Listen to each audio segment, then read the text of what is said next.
sokeeye ayuu ka qayb galayaa ciidankaasi dad Soomaaliyeed oo nabada ayuu maaragtay baabi'inaya ciidankaas dib in loo soo cesho oo bartiisi lagu soo celiyo farxaan qaroolana waxaan leeyahay adeer eedahaadii hore waxba ha ku darsan horey baa eedo badan ku saarnaayeen hadda reer galmudug mid ah waxba ku tarimeysay dagaalkaas ha ka qayb galin hana tagin meeshaas madaxweynaha galmudug waxaan leeyahay isaga runtii dadka reer Guriceel waxay ku soo dhaweeyeen fardo sanadkii hore 4 Juulaay ayuu booqasho ku wada tagnay fardihii Guriceel iyo dadkii Guriceel oo dhan oo aragteen sawirada meesha ugu dadka badan way galmudug magaalooyinkeeda waxa loo soo dhaweeyay si gobonimo ku jirto dadkii ku soo dhaweeyay maantay madaxweyne magaalo guryahoodii ma joogaan waxay joogaan dagaal adugu aad ku abaabulaysid cabsi ay ka qabaan bay baadiyo u tageen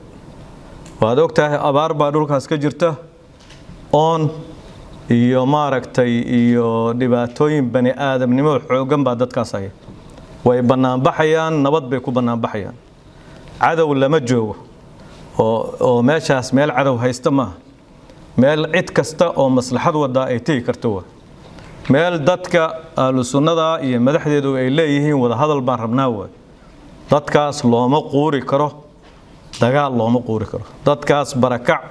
dheeraada looma quuri karo dadkaas waxay ahayd inaad inta soo istaagtid banaanka soo istaagtid aad tiraahid reer Guriceel dhulkooda ha yimaadaan arinta jirtana nabad baan ku xalinaya waxaan rabaa inaan la taliyo dadka reer Guriceel lafteed shalay shirkooda markii la joogay waxaa la ilaalinayay Saadaq John oo dulmi laga filayay in lagu soo qabto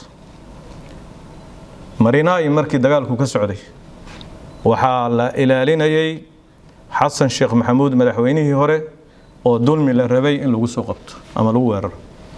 maantay sheekhiina ilaalsada waxba asaas dhacay hadda ka hor baa ahlu sunnah gumaysay xaggay saas ka dhacday waxa sheekadu ma taagna annaga ahlu sunnah waa ogtihiin ahlu sunnah waan nahay laakiin ururka xubin kama yahay laakiin ahlu sunnah dadka Soomaaliyeed dhuma ahlu sunnah laakiin ururkaas xubin kama yahay waliba sanadii barkii la soo dhaafay ninkii masaajidda hal furo lahaan u aha u xirna waa ogtiin meeshan kala joogan nin kale waxa uu hadalhaynta badan yahay oo ahlu sunnah ku kacsan yahay xaq ku kacsan yahay lahaan u aha haddana maanta waxaan aysanahay waxaan ogahay markay gardaran yihiin inaan dhihi karo meeshay ku gardaran yihiin waa gardarantii marka laga gardaran yahay inaan dhihi karo meeshaas waa loo gardaray waxa weeye sheekhiina ilaalsada waxa loo socdo ma ahan ahlu sunnah waxa weeye waa mashruuc kale ayaa galay mashruuc doorasho ayaa galay weerarka Guriceel lagu qaaday marka guud ahaan dadka reer galmudug oo dhanna xasiloonida iyo waxgaradkiinu ha soo baxaan hana ka shaqeeyaan Axmed Qoorqoor in kama awood badna galmudug hadduu maamulka u hayana talada reer galmudug buu yeelaya hadduu u hayo Fahad Yaasiin iyo Farmaajana waxay noqonaysaa siday uga socon weyday waxay rabeen xamar inay ku sameystaan bay sax xaqan uga soconeyn oo isla dadkii laftiisiiba xaga jooga waxaan rabaa inaan ku soo gunaanado ciidamada meesha la geeyay taliyaashooda dad xoolaha maahan dad wax garta way adeer reyaalo waxa fahantiin ciidan qaran baatiin qaran baa la idin soo tababar haday dhab tahay calanka Soomaaliya halka in ku dhagan koofidaad waxaad xambaarsantiin markaad hadlayseen dalkan difaacina qarankan difaacina waleed haddaad ku dhimatid meeshaas dalna ma difaacaysid aakhira seeg iyo adduun seeg way taliyaha ku hogaamiya dagaalkaas ku raaca xadiis baa la taa'ata li makhluuqin fi ma'siyati al-khaliq qof makhluuqa qof caadiya ku adeeci maysid amarkiis yeeli maysid haddii ay tahay ilaahay inaad ku caasid inaad dadkaas ku duushid oo dishid oo naftooda adna ku dhimatid ayagana aad dishid runtii aakhira seeg iyo adduun seeg ka weyn ma jirto marka waxaa leenahay ehelooyinka wiilashooda meeshaas la geeyay ururada gorgor iyo haramcad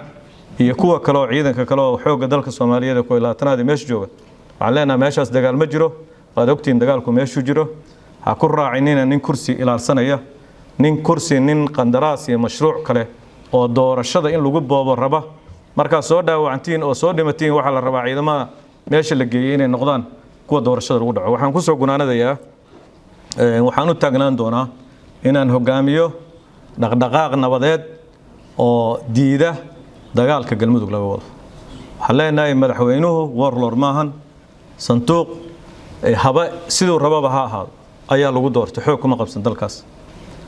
waxaan leenahay madaxweyne ka joog madaxweyne qorqor dadkaas waa dadkii ku soo dhaweeyay dadka reer galmudug oo dhan waa kuwii ku soo dhaweeyay doorashadana dan hadaa ka leedahay banaanka iskeen aragtidaada ku aadan arinta gurceelna ka hadal dadka la hawo wakiilan taleefanada xamar laga dirayo ama ciidanka xamar laga dirayna dalkaas ku difaacimayaan laakiin galmudug burburinteeda ayay noqon doonaan arintaas waxa rabaa inaan ku soo gunaanado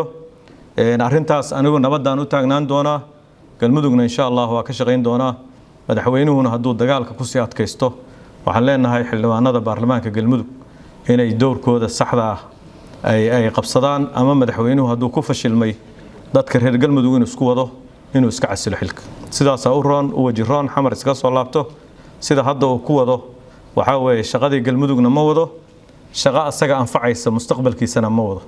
waxaan rabaa inaan in yar marka ku kabo shalay cadaado hotelkiisa ay ahayd haday ahayd madaxweyne laga hor yimaado madaxweyne xaaf markii lagu kacay qandaraaska asaga afkiisa ka sheegay qandaraaska burburinta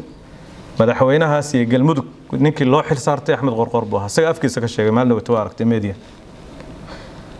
hotelkiisana xildhibaano iyo dad kale oo shacab inta lagu kulmiyaa waxa la yiri xaaf waa lagu rid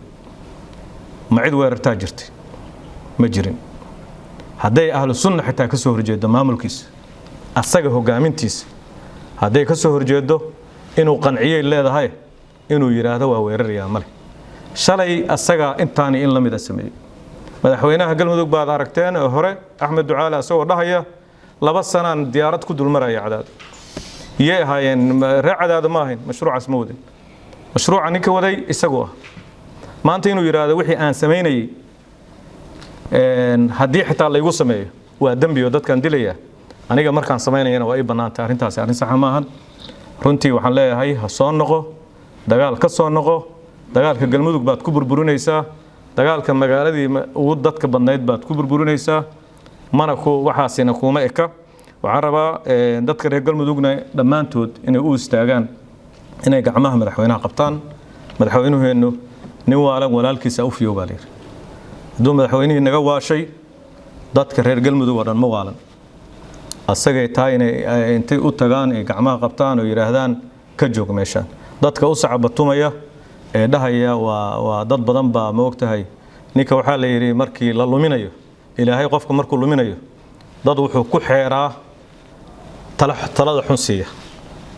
ayuu ku wareejiyaa dad tala fiican siinaya dadka talada fiican siinaya oo dhan u dhibsada marka dadka u sacabatumaya waxaan leeyahay mustaqbal xumo ayay u sababayaan